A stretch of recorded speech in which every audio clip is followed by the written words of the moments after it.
Welcome guys, Mighty Leafy here, and this is going to be a video on my top 5 blue units in the game of Fire Emblem Heroes. Now before we get started, I'd just like to remind you guys that this is going to be composed of entirely my own personal opinions, so don't get offended if any blue units that you feel should be on the list or deserves to be on the list is not actually on the list. These are just units that have helped me personally progress through the game, and by doing so they have maintained a fond and, special place in my gameplay hours, I suppose. Man, that came out weird. Okay, so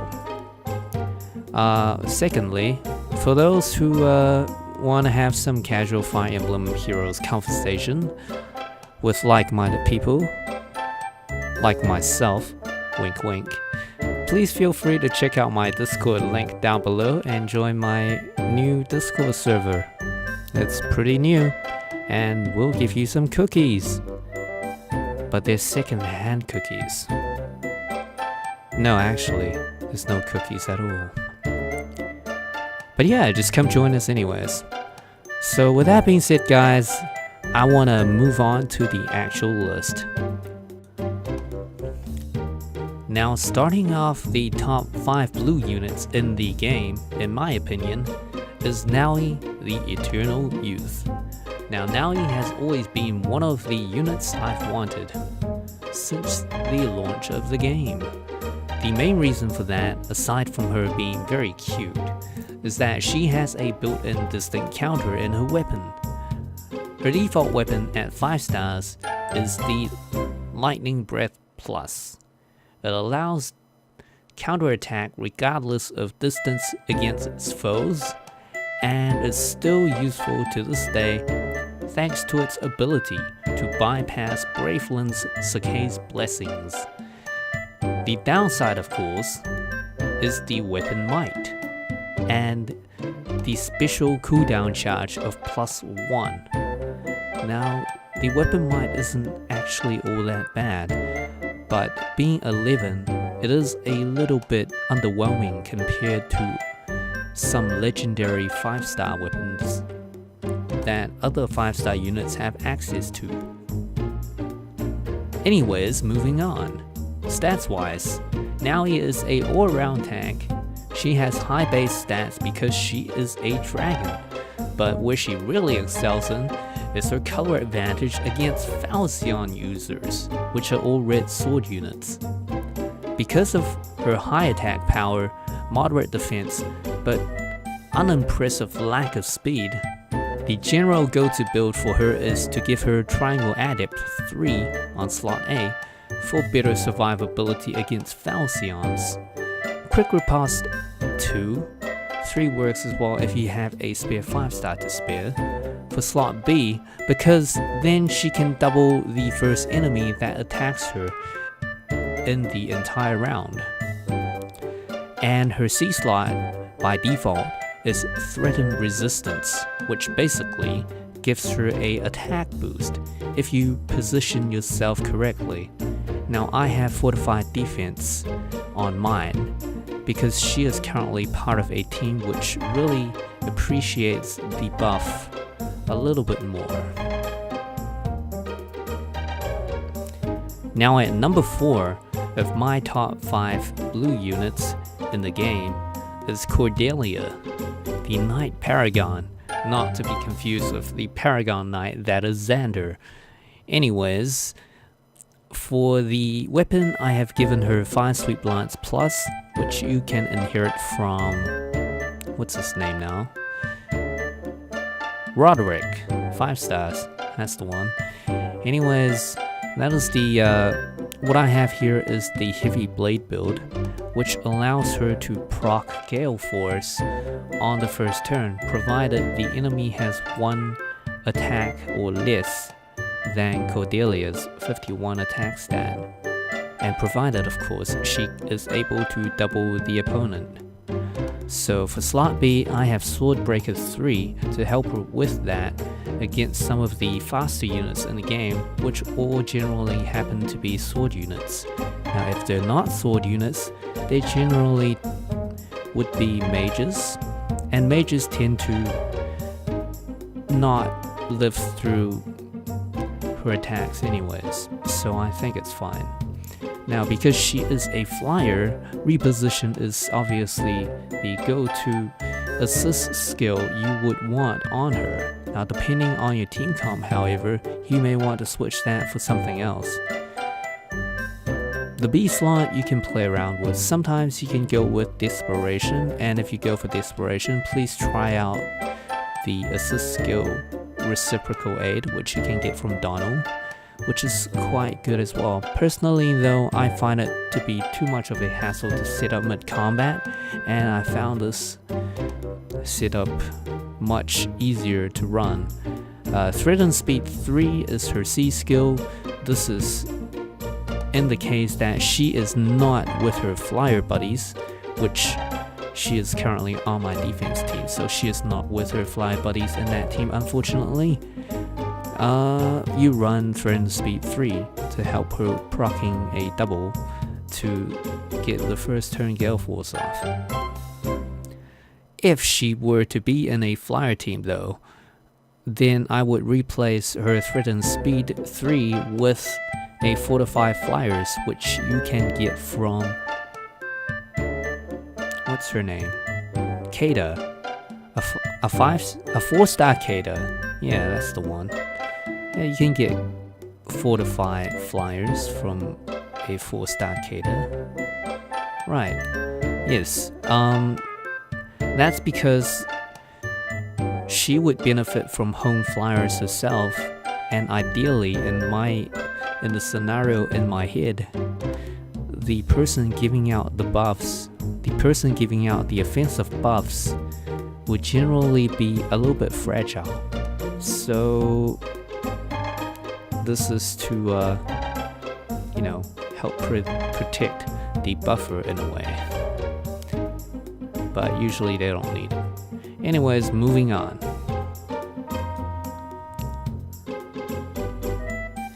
Now at number 3, I have my precious Delphia. Now, she's actually the first infantry blue mage that had usable IVs for me.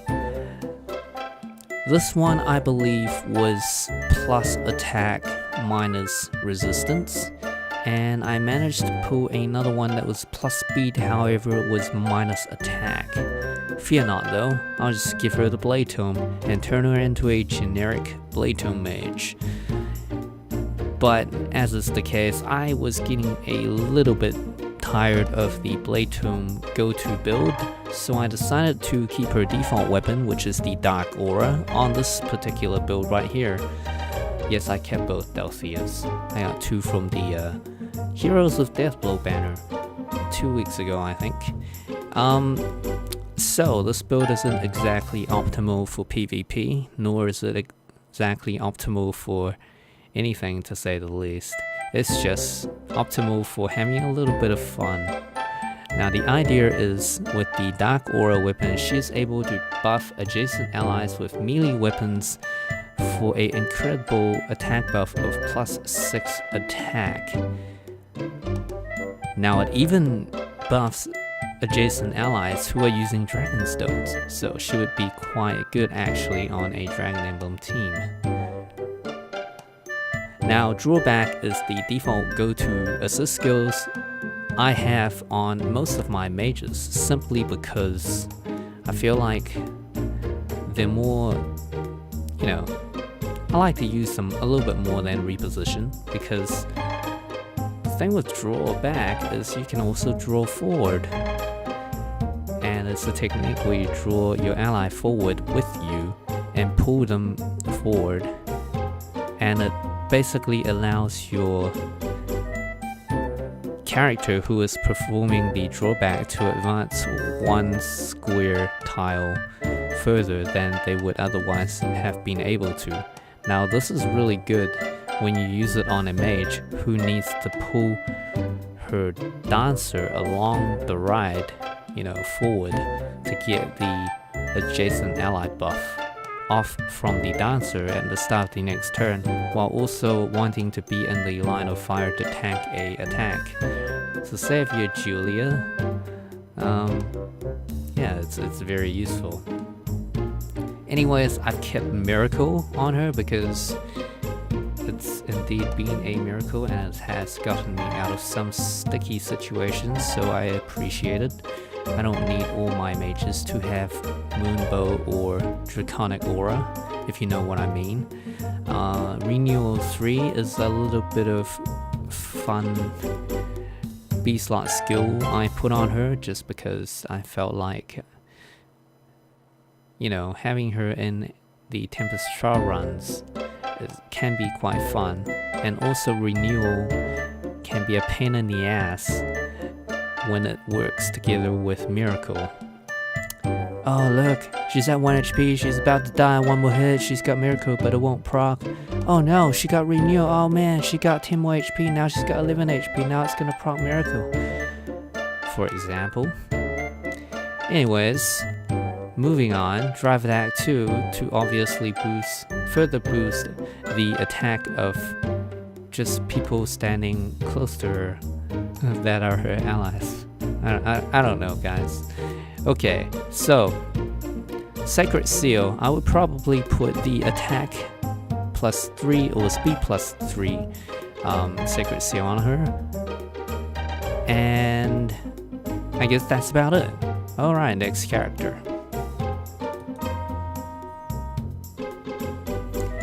Now here we have rank number 2, Ninian. You guys might have guessed this, and some of you may have noticed that the pace of these character reviews have been speeding up a little bit, and that's because I started this whole thing with a script and now I don't have a script, so I'm just saying whatever the fuck comes out of my mind, so bear with me, guys. Anyways, you'll notice that she has no weapon equipped because she is currently on my Tempest Trial auto team, and I don't want my low attack dancer to be going around slapping people in the face, therefore I have removed her weapons so she can't really attack people, but she can dance, that's the important part.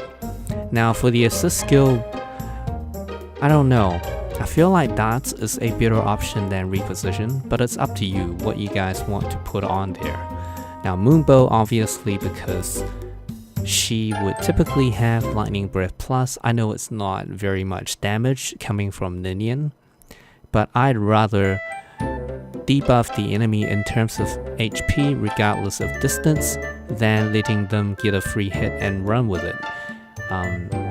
Yeah, I mean it's better than Dark Breath Plus because that Dark Breath Plus, it works, it debuffs, it does it on that one turn and one turn only, and it wears off if you don't take advantage of it immediately. And yeah, a lot of the time it just goes to waste. Now for the slot A, I have Fury 3 because it gives +3 to all her stats, and being a dancer, I'm not really looking to buff her attacks, but I'm more looking forward to buffing her defensive side. Now with 39 speed, she is a little bit tougher to get doubled.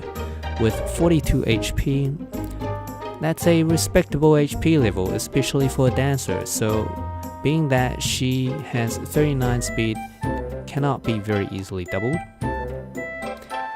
She has 42 HP, which generally means she'll live through one hit. And she has some decent defense and resistance. She makes for a very good support unit, if I do say so myself. They cannot cheese you with something like Dragon Breaker, because that does not exist in the game currently. For B slot, we have Wings of Mercy 3.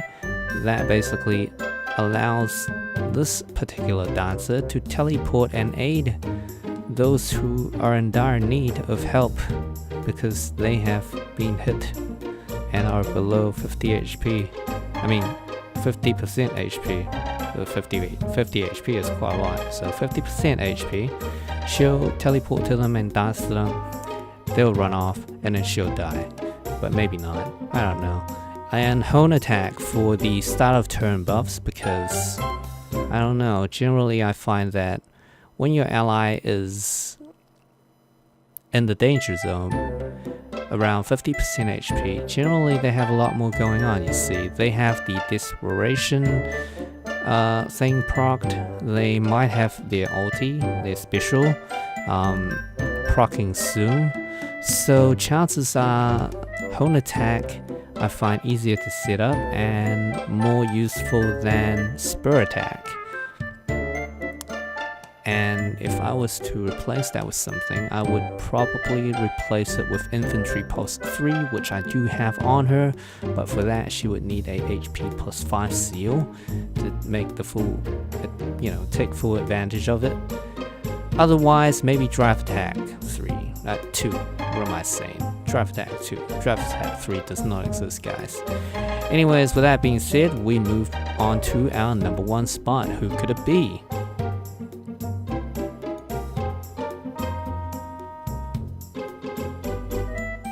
Ta-da!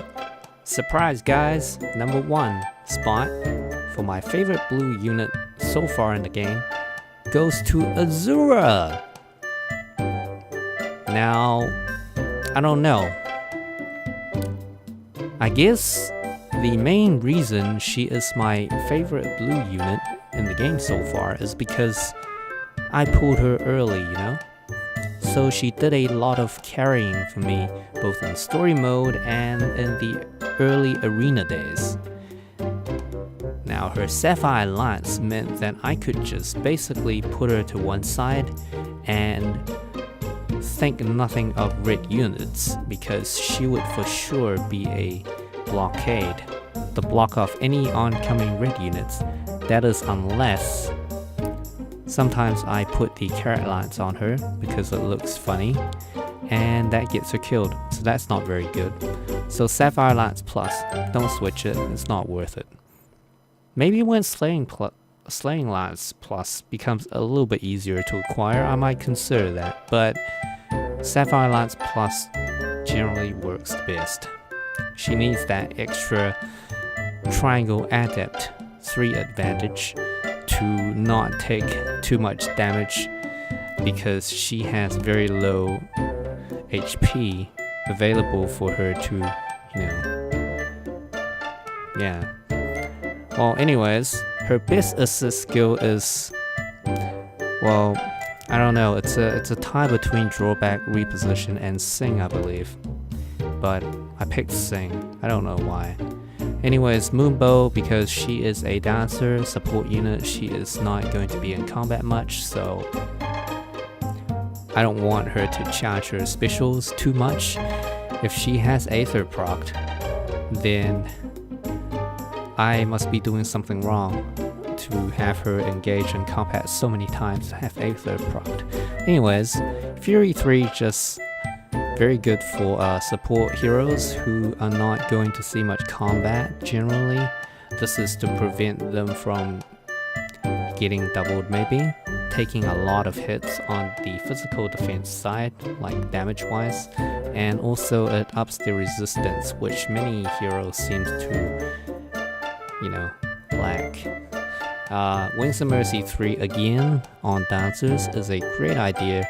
It means they can instant transmission adjacent to allies who are 50% HP or below, scaring the heck out of them, darts them out of harm's way, or darts them into a ulti or special, which might just finish off your opponents and save you from being killed yourself.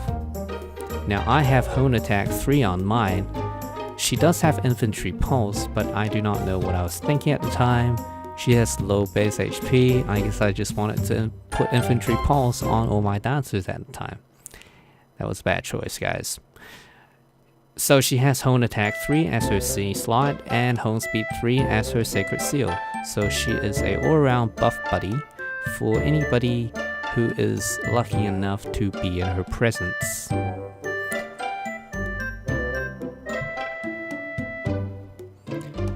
Okay guys, well, I guess that about wraps it up for my top 5 blue units in the game of Fire Emblem Heroes. As I said before, yeah, please remember these are my opinion and my opinion only. Check out my Discord link down below for casual Fire Emblem Hero conversations and stuff. No trolling allowed. Well, maybe a little bit, I don't know. If you guys have any top 5 blue heroes that you would like to mention, we can discuss that down in the comment section below as well. Since I only have about 2 viewers, I'm pretty sure I can respond to both those comments. Anyways, with that being said guys, look forward to my next video, which is going to be extremely original. If it's not a Let's Play video, it will most likely be a top 5, get this, green units in Fire Emblem Heroes. Oh shit. I gotta go ahead and make that video right now before someone steals my idea. Oh my god. Guys, alright, you know what? See you guys next time. I gotta get going and make that shit happen because I don't want someone to steal my idea. Alright, bye.